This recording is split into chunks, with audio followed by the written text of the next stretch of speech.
That real shit. That real shit. That real shit. That real shit. That real Yes, shit. that real shit. That real shit. That real shit. That real shit. That real shit. That real shit. Sports talk. That real shit. That real shit. That real shit. That real shit. That real Yes, shit. that real shit. That real shit. That real shit. That real shit. That real shit. That real shit. Sports talk. What up, y'all? All right, we got to talk about it, man. Sat at the crib yesterday, watched Texas and Ohio State. Let's get to the obvious. We will get to the obvious, Arch Manning, but let's start with Ohio State, man. To be the defending national champion, I think they looked pretty damn good yesterday. Caleb Downs is for sure the best player in the country, even though Jeremiah Smith, Texas kept him on ice yesterday. Texas did a good job of not letting him get loose. But both defenses look ready to play. Look in mid-season form to me. But Ohio State looked good. Julian Sayin, Dago boy. Even though, 6'1" Niners don't consider Carlsbad San Diego. Julian Sayin's from Carlsbad. He played well. He looked calm, cool, collected. Didn't panic. Didn't make any errant throws. You know what I mean? So Ohio State looks like they haven't missed a beat. They like a lot of good programs do, they just replenished. And that Ohio State defense looks nasty. They look nasty. Matt Patricia has them in a real good spot. So it's gonna be interesting to see if they can have similar success this season with a young boy at quarterback. Let's get to the obvious though. Arch Manning. That's what everybody's talking about this morning. Shit, they didn't waste no time. People was already on him yesterday after the game. First words that come to mind, he looked terrible. He looked, I hate to say it, I don't ever think a Steve Sarkisian quarterback will be unprepared, but he looked unprepared. He didn't look ready for the moment. He looked flustered. He looked confused. He looked like he was in over his head. Now, with that said, they played at Ohio State. They played against Ohio State. So to me, that's not a knock to Arch Manning's game, to Arch Manning's ability to look the way he did playing against Ohio State at Ohio State in front of 100,000 people. Look, he ain't played yet. Like, them games that he appeared in last year were not real games. He had no pressure. He didn't have a whole offseason of hype behind him, unlike he did yesterday. So I'm not surprised at all that he looked the way he did. Ohio State is a damn good defense. Matt Patricia is a damn good defensive coordinator. They have the best defensive player in the country, Ohio State. And what I would say is the best overall football player at Ohio State. We don't really know much about Texas's receiving core. The receiving core at Texas, I should say. I don't even know if they have really any good running backs. So there was a lot of pressure on Arch to perform yesterday in what could be the biggest game of his life so far, which was the biggest game of his life so far. Let's be real.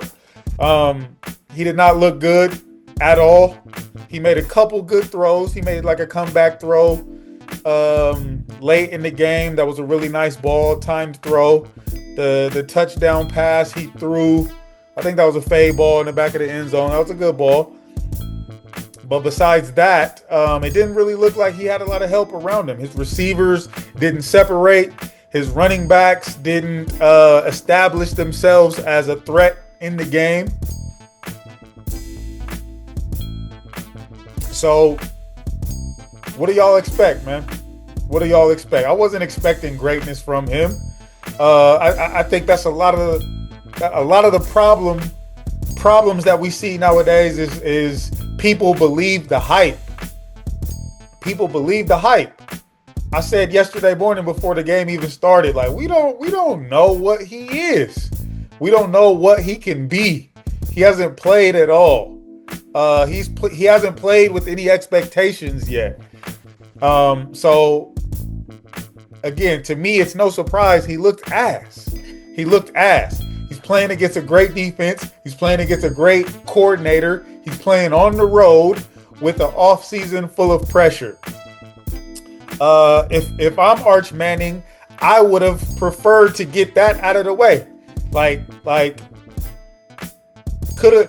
Yesterday could have been his worst performance of his career. Get it out of the way early. I will not be surprised if Texas and Ohio State plays again before the season's over. Once the playoffs start, there's a good chance they could play again. He'll have a chance to redeem himself. But you want to get that poo-poo performance out of the way early, so you can shake the pressure of a performance like that. Again, we gotta stop the hype. 1, 2, we gotta stop believing the hype. Just because they hype them up, don't mean that's what the reality is. I think same thing happened with the same hype train had Klubnik hyped up yesterday. Even though I sat and watched the LSU Clemson game, again, LSU's defense looks for real. I don't know who the coordinator is down in Louisiana, but LSU's defense looks for real. And they had Klubnik confused, shook, and out of pocket last night. Out of pocket in more ways than one, But all I heard off season was Klubnik and Manning. Klubnik looked trash. Now, we can't give up on these guys, Klubnik and Arch Manning, because they had one bad game against really good competition, especially on the defensive side of the ball. But I will say, I think Klubnik is a little bit more experienced than Arch Manning is. So I expected to see more from Klubnik than I saw from Arch Manning just going into yesterday, because Klubnik has a few more games under his belt. But maybe that Clemson offense ain't good at all. The Clemson defense is what I heard a lot about going into the season. So maybe the Clemson offense was never that good to begin with, but Klubnik looked lackluster, didn't look like he's pro ready yet. Now again, I'm gonna give both of these guys grace because they played against really good defenses, but I wasn't impressed. I wasn't impressed at all. Like I said, Klubnik has game experience, so I was expecting a little bit more. Arch looked bad, but he's playing against a damn good team. So I do think we can't overreact. We can't overreact like everybody did with Shedeur last year. One bad game doesn't equate to a bad career. So let's give Arch a little bit more time. He got the cobwebs out yesterday. He got all the butterflies out yesterday. And Texas as a team didn't play bad. Like Ohio State's defense, Texas defense is for real. So they're going to be in the playoff towards the end of the year. So, everybody who's rooting for Arch Manning, I think it's good he got that game out of the way early. Now, I want to, before I move on, I want to give a shout out to Florida State's quarterback. He balled yesterday. Beating Alabama the way they did was, I think, a little bit of a shock to everybody. Castellanos, the boy Thomas Castellanos. I think he transferred from Boston College. He ate Bama up yesterday.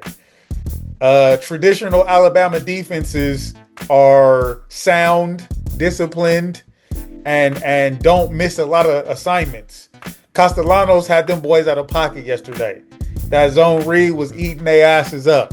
Now, so shout out to Castellanos because he's gonna be he could present himself to be a problem. And the way I didn't hear him say it, but I guess he said in the offseason Alabama wasn't gonna be ready for what Florida State could do offensively.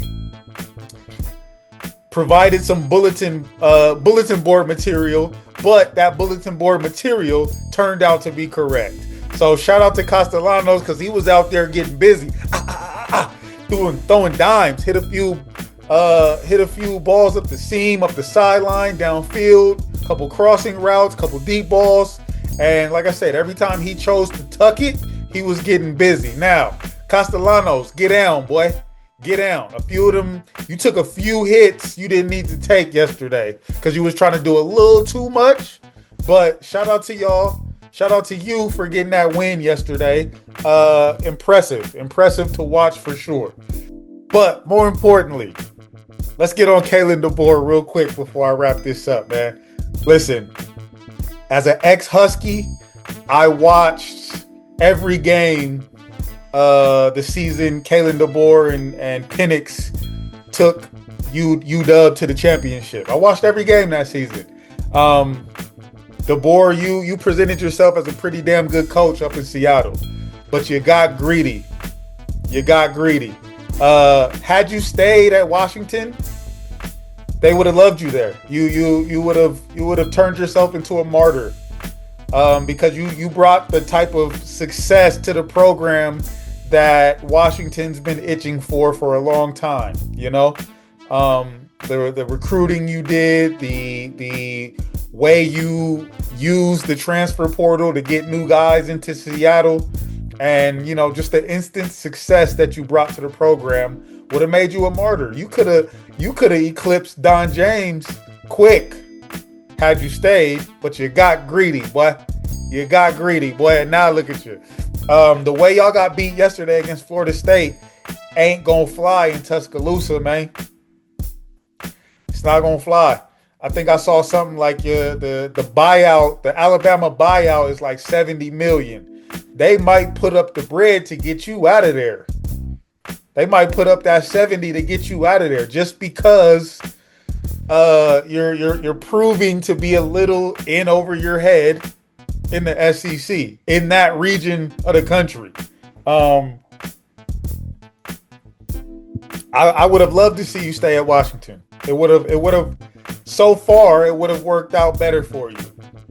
And even though Washington lost a lot of recruits after DeBoer left, so they weren't as good as they were last season compared to the season that they went to the championship, obviously. But they looked okay last night. They looked small. I will say that. They looked small.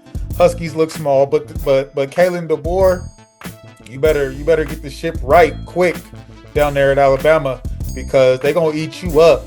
The fan base, the alumni, the old players that are in the NFL that come back to watch Alabama games, they're gonna eat you up if you lose into unranked Florida State. And it's not that Alabama don't have the players. They have the players. They got a 6'7", 360 tackle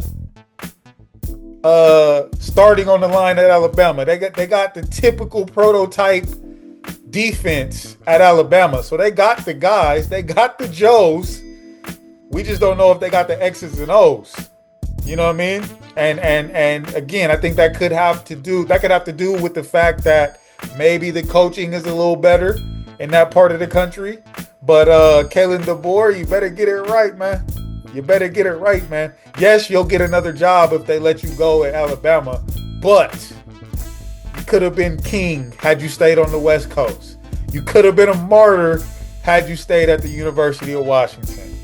I'm not salty about it, but I know a lot of Husky fans are very salty that you left. And you're giving them ammo to continue to look down on you with the performance the Crimson Tide gave yesterday against the Seminoles. Not a good look, man. Not a good look at all.